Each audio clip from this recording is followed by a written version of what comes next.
Workplace violence is violence or the threat of violence against workers.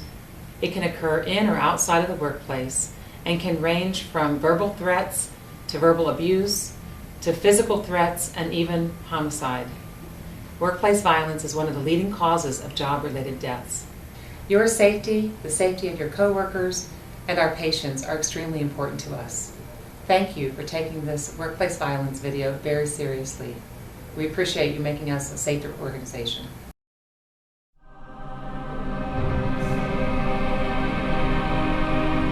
Prevent workplace violence. 2 million Americans each year are victims of workplace violence. This is also one of the gravest occupational hazards for healthcare workers. Nearly 1/3 of nurses are subject to physical or verbal assaults at least once every month.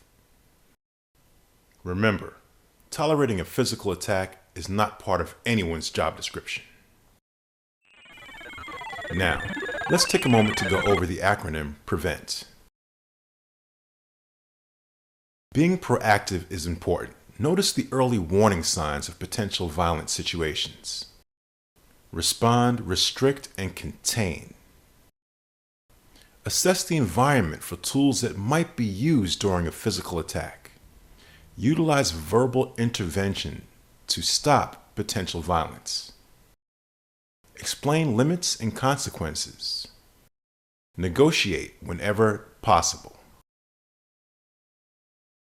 When all else fails, take down and restrain. Here are a few additional tips. Do not enter any location where you may feel unsafe.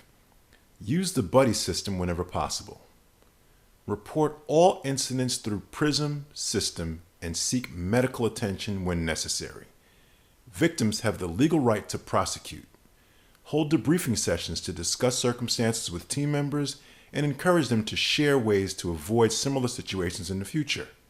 Communicate potential risk for violence to others by placing a gray placard on the patient's door and report potential violence during shift report. Now let's view a few demonstrations on how to prevent workplace violence. Prevention is a key strategy in maintaining a safe work environment. When confronted with potential violence in your work area, be sure to quickly scan the environment for objects that could be used as weapons and remove them. Patients in the hospital may be frightened, anxious, or confused. When caring for these patients, it is important to provide a calm, healing environment. Reorient patients. Observe for key signs including confusion, agitation, and anger. Any patient has the potential for violence. No! In this case, an order for restraint was obtained, and once cooler heads prevailed, Nurse Jenny was able to safely take care of her patient. Take note of this patient's body language. She is nervous and pacing. I got a hold of the doctor and I have some medication for your pain here. And it's Tylenol. I don't want Tylenol. I don't want Tylenol. I want something stronger. I have a really bad headache. I don't want that. I want IV morphine. Call him and tell him that, because that's not going to work for me. I don't want Here, it. just take this for now. I don't want it. I'm allergic to everything but morphine. Get out! Get out of here! I don't want you in. Be aware of manipulative behaviors. Maintain a safe distance, speak calmly yet firmly, keep the door open and position yourself nearest the exit. Tell other team members about your concerns and give them your location. Personal panic alarms are stored in the Pyxis for additional safety measures. Mrs. Jones, I was able to get hold of your doctor. Unfortunately, he's not going to make any changes on your medication until after your test. What? I can't have it? You know what? I'm out of here. If a patient insists on leaving, try to negotiate. Explain to the patient that they have the right to leave and ask that they sign a form indicating that they are leaving against medical advice or signing out AMA. Remember, patients have the right to leave unless they are under Baker Act.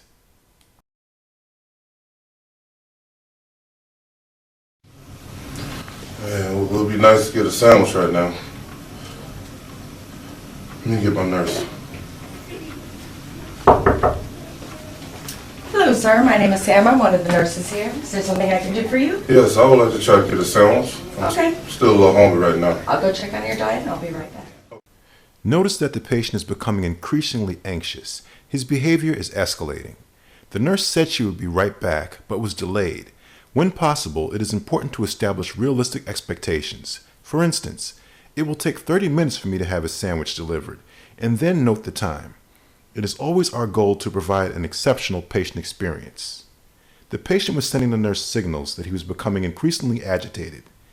A preventive strategy would be to recognize the patient's body language and anticipate the potential for violence. The nurse appears nervous.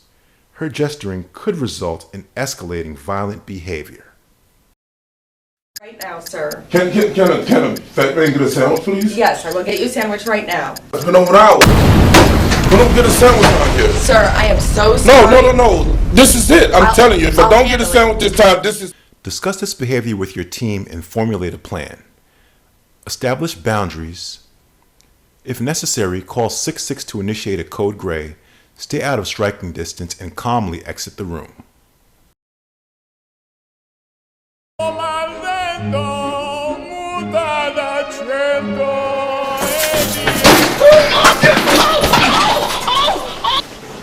Wrong room! Wrong room! Sorry, sir. Sorry. This is not an actual takedown. No one was injured during the making of this film. Now, of course, this was only a spoof. If this had been a real takedown, you'd first call 6-6 to initiate a code gray. Never attempt a takedown on your own. Doing so may result in injury to yourself and the patient. Security officers are specially trained to intervene when takedowns are deemed necessary. The code gray has been initiated and the team enters the room together. Take note of the de-escalation techniques. Maintaining a safe distance, keep hands positioned in front in a non-threatening manner. Stand at an angle displaying a route of escape.